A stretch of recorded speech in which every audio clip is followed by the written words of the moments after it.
sempat viral karena dibilang pakai baju biru, datangnya pakai dari Malaysia, betul kan? Wah, ini relawan Malaysia datang, akhirnya bukan, itu relawan Kemenkes dikirim lewat Malaysia. Kenapa? Karena pesawat Jakarta Medan penuh. Ini contohnya relawan. Karena kita punya 1.000 pengungsian, nah kita kirim sampai sekarang sudah 4.000 relawan kita kirim.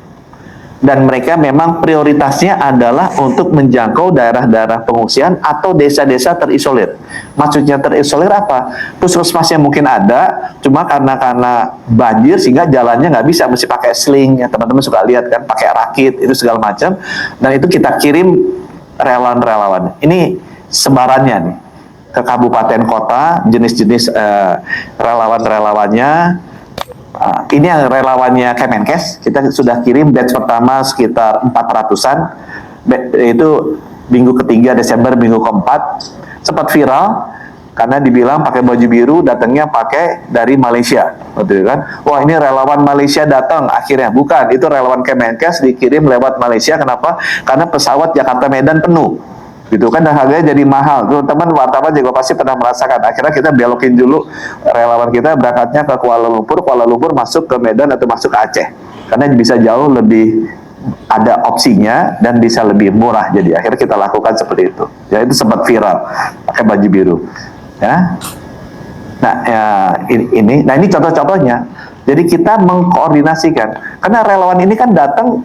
Mereka kadang-kadang datang kan, padahal kita bilang, waduh, itu Tamiang populer sekali, relawannya udah ada 1.000. Padahal di Gayo Luwes, di Bener Meriah, di satu lagi Takengon, itu terisolasi butuhnya di sana. Jadi itu sebabnya, karena Kemenkes sudah memiliki prosedur penanganan bencana sejak COVID, kita bentuk yang namanya Health Emergency Operation Center, jadi yang datang kita daftar.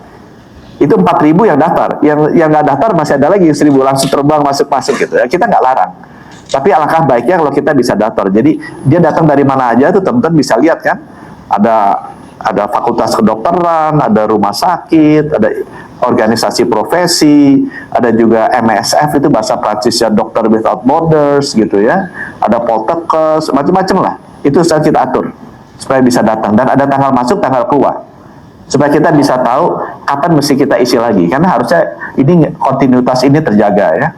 Ini data ini setiap hari ada di database kita ya. Dan sudah 4.000 relawan yang kita urus. Dan sebagian besar